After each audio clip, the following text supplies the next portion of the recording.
What do you think of the building behind us? Is it innovative or a bit ugly? This is a famous Galaxy SOHO on Beijing's East 2nd Ring Road. Let's take a look at the commercial scene inside. It's said to be a bit bleak. Once you step inside, you'll see it has its unique features, divided into outdoor and indoor areas. From the outside, it looks deserted with very few pedestrians and almost no shops. When you enter the shopping mall, it's even emptier inside, with not a single person around. It's really dead. Despite its prime location, there are several ads posted, almost as if they're trying too hard to attract attention. As you walk around, you see that even the children's areas are closed. It's so desolate. Moving to another entrance, you'll find shops like a fashion medical spa and a Luckin Coffee tucked away on the second floor. It's the first time I've seen a Luckin Coffee in such a hidden spot. The mall feels like a maze with no clear exit. I had trouble finding my way out. Let's check out the basement level.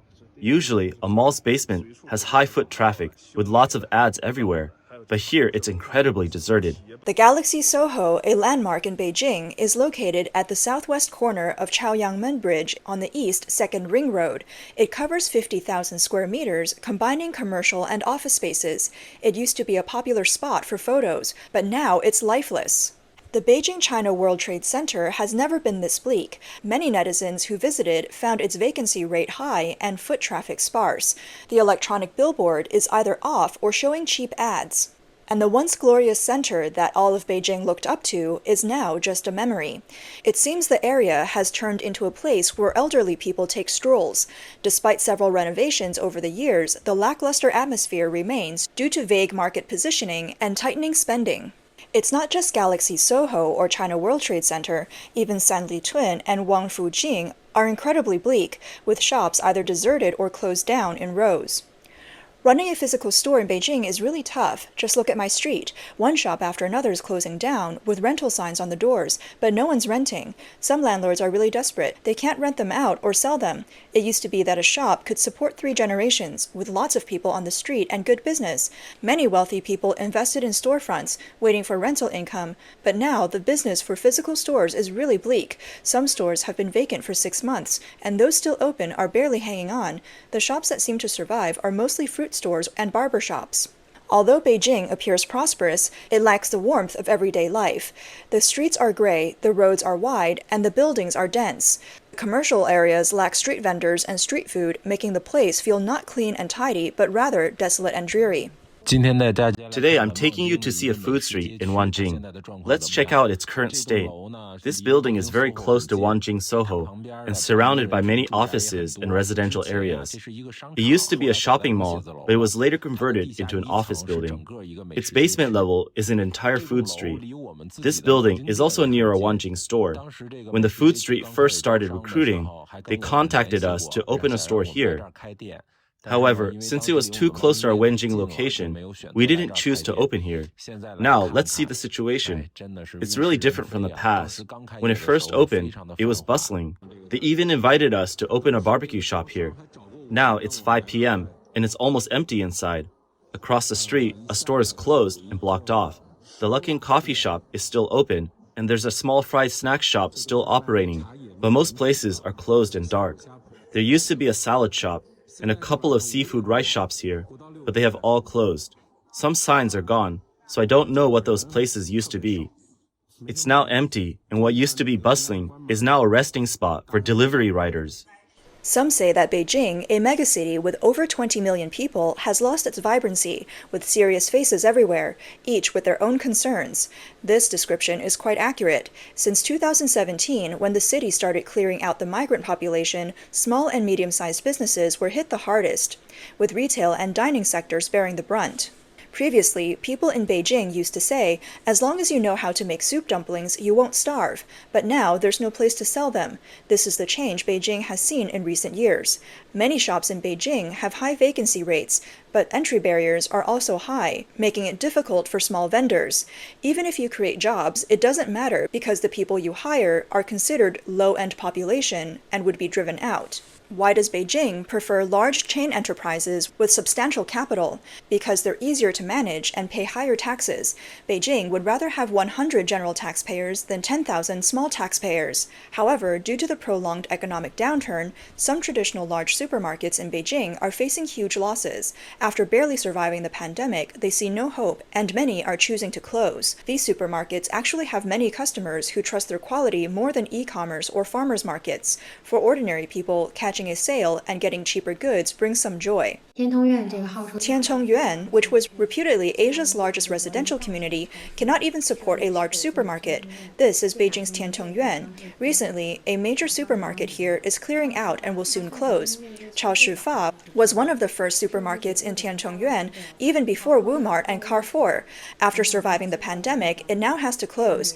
In the past 2 years, nearby Carrefours have closed, and Hualien has downsized, leaving only Wumart. Tiantong-yuan, despite being such a large community, cannot sustain a large supermarket. Supermarkets are crucial for residents, especially the elderly who don't shop online. The convenience supermarkets offer can't be matched by e-commerce. This year has been tough for physical stores, with few shoppers and many closed shops. It seems all industries are struggling this year. I've been unemployed for 9 months now, and I'm cutting back on expenses. How's everyone else's industry doing? 太突然了。 Staff at the Hema membership store told us it will close in a couple of days. This is the second large supermarket to close in this area, the first being Walmart. When I first came to Beijing, I visited Walmart every weekend for discounted items. After Walmart closed during the pandemic, Hema took over. My daughter loved shopping there, but now it's closing due to continuous losses. It's understandable as it targets high-end customers with items like 2,000 yuan king crabs, which is not affordable for ordinary people.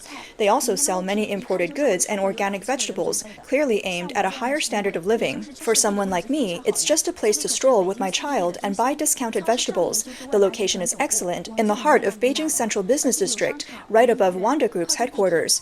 Despite being a prime location with a mall, cinema, and proximity to the subway, it's still closing. This shows how severe the economic situation is.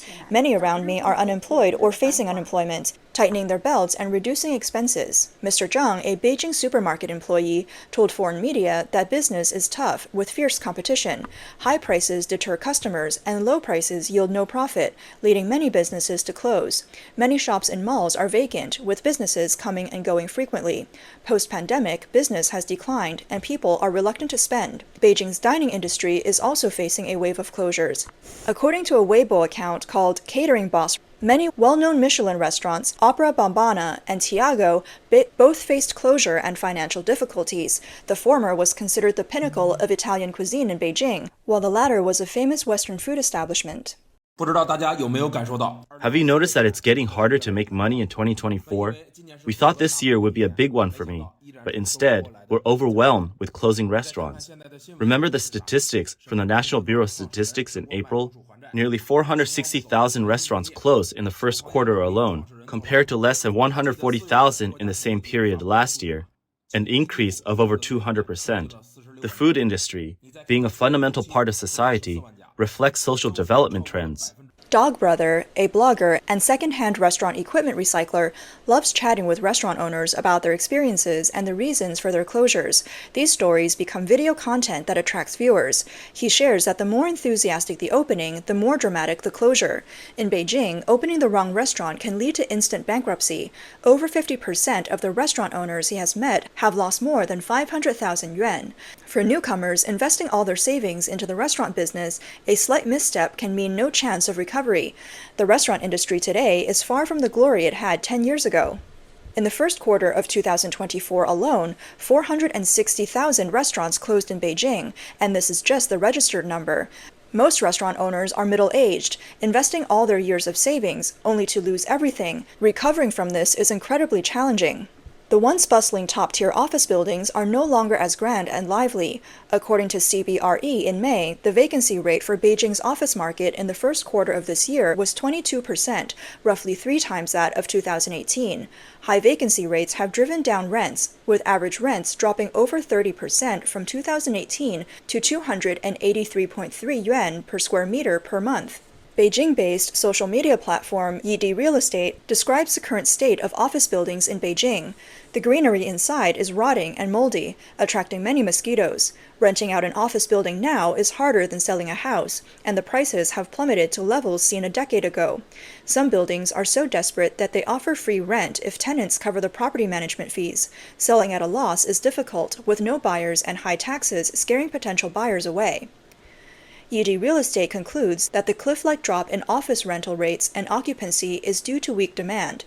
After experiencing the U.S.-China trade war, 3 years of strict pandemic control, and a sharp economic downturn, Beijing's soaring unemployment rate has drawn widespread attention. Although official data lacks transparency, everyday observations reveal the severity of unemployment.